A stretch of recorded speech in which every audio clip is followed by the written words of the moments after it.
I think the reason they haven't revalued it is because they want to keep gold out of the public conscience. Because if they revalue, people are going to realize that the emperor dollar has no clothes, and that gold is the ultimate reserve asset.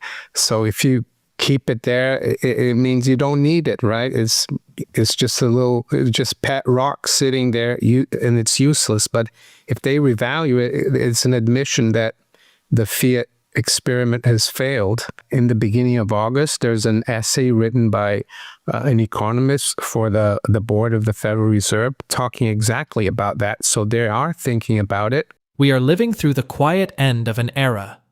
When policymakers try to persuade the public that gold is a pet rock, yet keep it locked on sovereign balance sheets, that gap between message and behavior tells you everything about where we are in the monetary cycle. The U.S. still marks its gold hoard at the statutory book value of $42.22 per ounce, a relic of the early 1970s that bears no resemblance to market reality. And the simple act of changing that mark is the kind of signal that resets expectations system-wide. It is not about nostalgia, and the anchor that confidence returns to when debt, politics, and geopolitics crowd out prudence. Historically, revaluation has not been theoretical. After convertibility ended, the U.S. moved the official gold price from $35 to $38, 1972, and then to $42.22, 1973. Markets understood those moves as an admission that the old parity had failed, and they priced the new regime accordingly. A modern revaluation, whether explicit via an official book value change or implicit via policy that lets gold lead, would again place a hard floor under the metal and a soft ceiling over fiat claims. In a world where the spot price is orders of magnitude above the bookmark, the signal would be unmissable. The backdrop is already doing the heavy lifting. Central banks have been consistent net buyers, adding over 1,000 tons in 2022 and 2023, and surpassing expectations again in 2024, actions that speak louder than speeches about strong currencies. Meanwhile, the dollar's share of reported global reserves has drifted lower in 2025 as a more multipolar reserve mix takes shape. Gold itself has surged again this year, extending 2024's strength as investors hedge fiscal risk, term premium instability, and geopolitical fracture. None of this is speculative. It's the footprint of balance sheets that matters. In today's interview, Mario Innecco lays out why a U.S. gold revaluation is now a live policy option, and how that, together with interest rate dynamics, geopolitics, and the slow death of the classic 60-40, funnels directly into gold and silver. If you value sober, data-driven analysis, please tap like, subscribe, and share this with one investor who needs it. We appreciate the support and hope you enjoy the video. I mean, the first one, technical analysis-wise, we had a big move in gold at the beginning of the year. We topped at 3,500 in April, and I guess the market took a breather for over 4 months. And usually these consolidations, they end up, especially a bullish one, end up breaking back out towards the upside. The chance of it breaking down is like 1 in 4. So technically, it's just confirming the formation. Fundamentally, I guess it's related to all the turbulence in the world geopolitically, I would say, and the fact that BRICS are getting more and more united, especially after India kind of made up for now with China.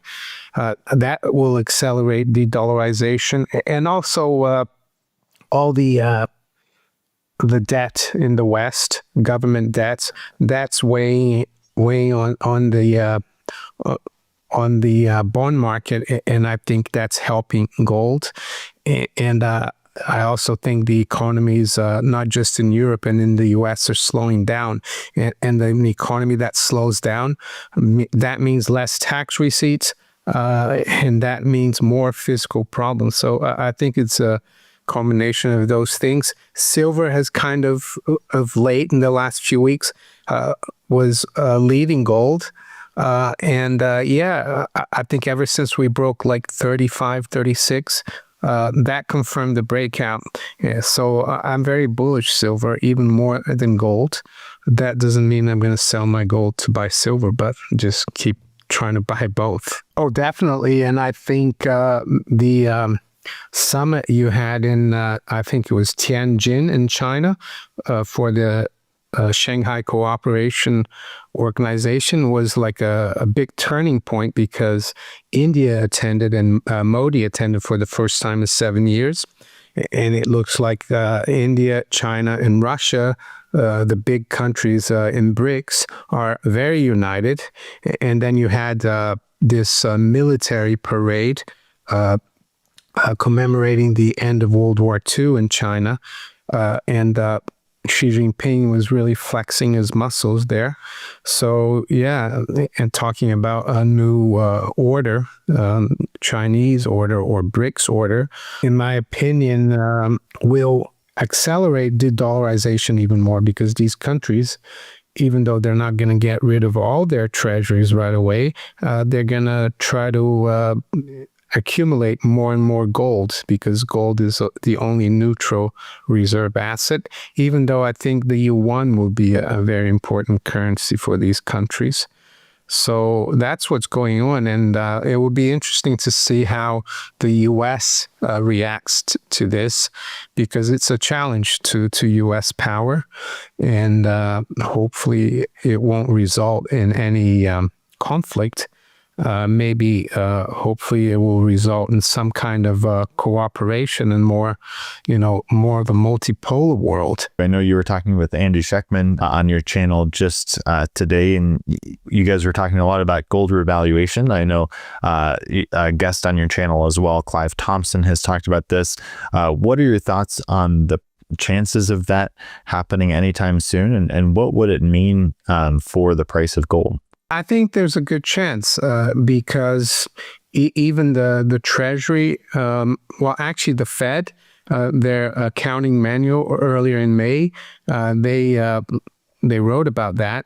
And in the beginning of August, there's an essay written by an economist for the board of the Federal Reserve talking exactly about that. So they are thinking about it. What it will do to the price is put a floor at the level that they choose to revalue it to. Right now, it's at $42.22.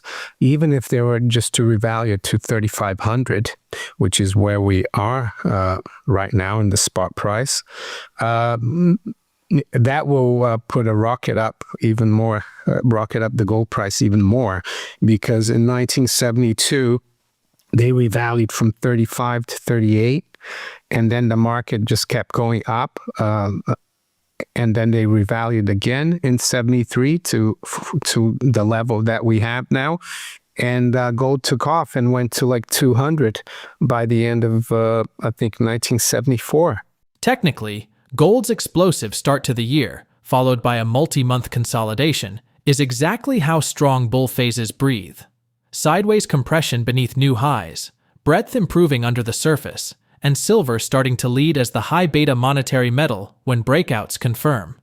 Fundamentally, the pattern sits atop a sturdier foundation: persistent official sector accumulation, deteriorating sovereign balance sheets in the West, and a more coordinated stance among non-Western blocs that increasingly prefer neutral settlement assets. That's why, when breakouts come, they tend to stick. But the bigger fuse is duration. Long bonds are simply fiat promises dated 20 to 30 years out, and the past 3 years showed how quickly those promises can be repriced. Central banks can lean against the tape with targeted interventions, but the market's lesson since 2022 is that stocks and bonds can fall together, crushing the 60-40's traditional diversification. That year was the strategy's worst since 1937, and while there have been tactical rebounds, the structural correlation shift hasn't been resolved. Which brings us to Mario's second theme: what rising, or merely sticky term yields, periodic liquidity strains, and attempted yield curve management mean from here. Long-term bonds are just fiat currency due in 20, 30, or 50 years. So the higher the yields go, that means investors are selling those bonds. They don't have as much confidence, and if they're going to buy them, they want a higher return. And Germany as well. They are at 15-year highs. I think the 30-year there. I mean, the last couple of days, we've seen a little bit of a rebound in these bond markets. So yields have gone back down slightly. I think there's been intervention almost every day in Japan by the central bank. The Bank of England intervened as well. So they're going to try their hardest to keep this from getting worse. But I don't think it's going to work. I think the markets are bigger than the central banks. And I don't think we are out of the woods. And September, October are usually seasonally not very good months for currencies and bonds. So yeah, I would keep an eye on that.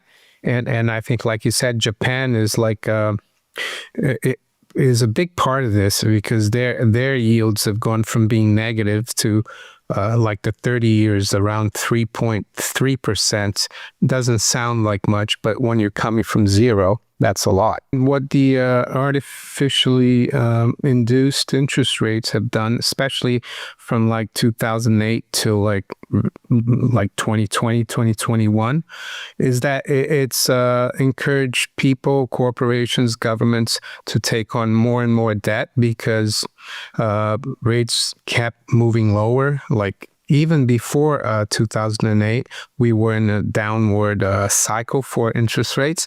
So it was really easy to take on debt because you could roll over that debt at a lower cost.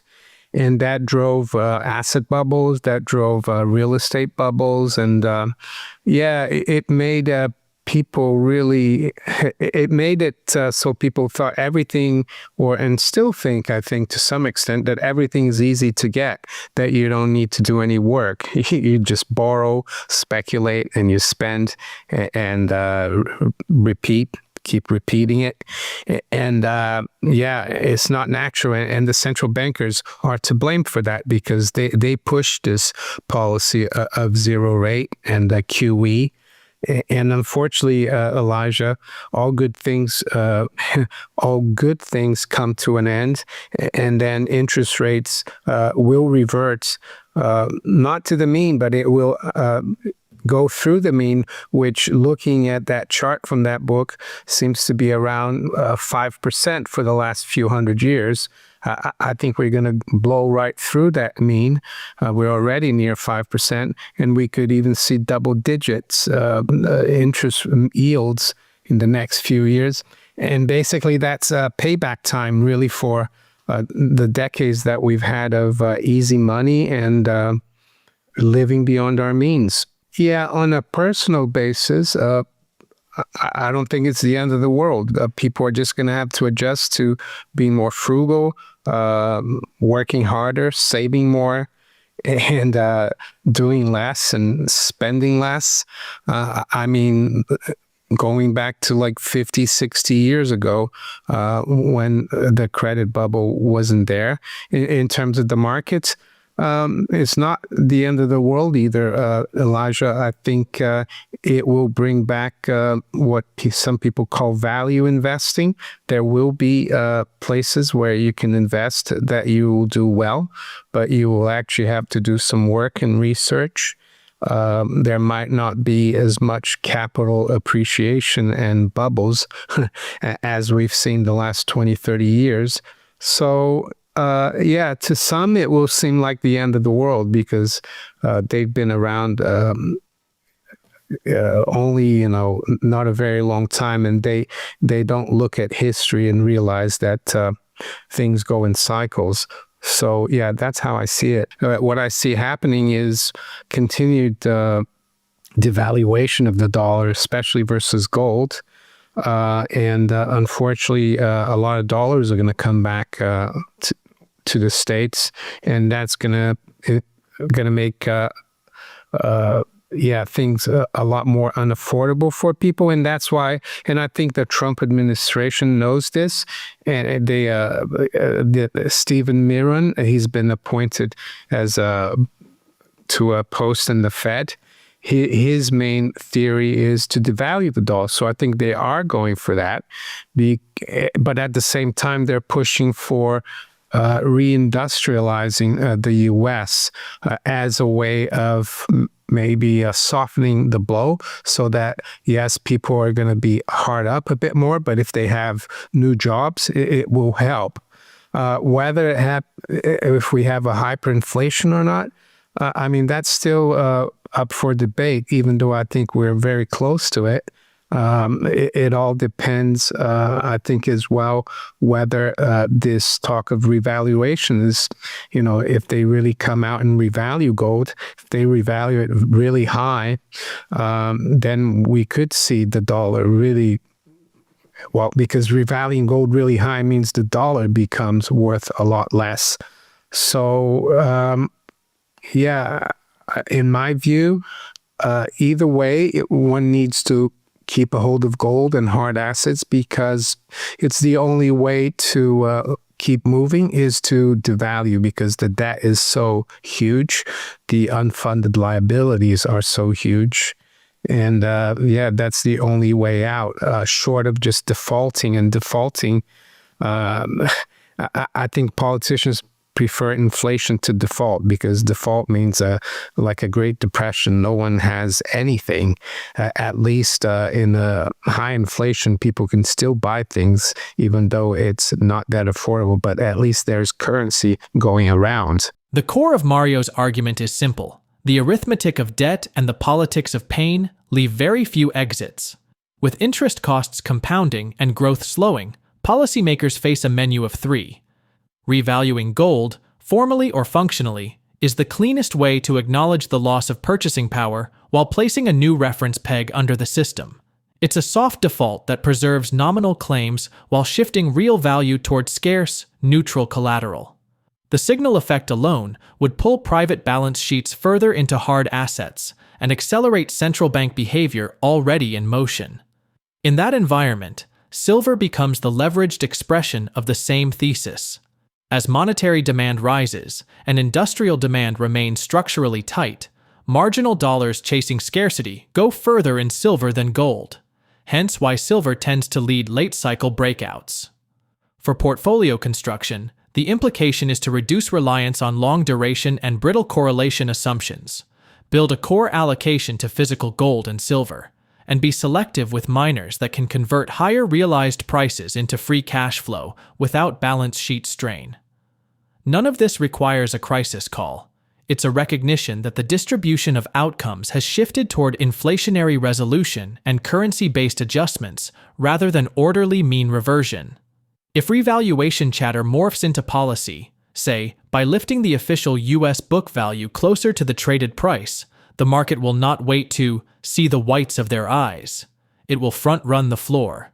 Even absent formal action, the combination of persistent central bank buying, reserve diversification, and fragile term premia argues for a structurally higher clearing price for real assets. For investors, that means respecting momentum, keeping dry powder for volatility, and remembering that the goal isn't perfection. It's surviving the regime change with purchasing power intact. If you found this useful, please hit like, subscribe, and drop a comment with your own allocation framework. How are you positioning across physical metals, miners, and other sound money assets? Thank you for watching, and see you in the next one.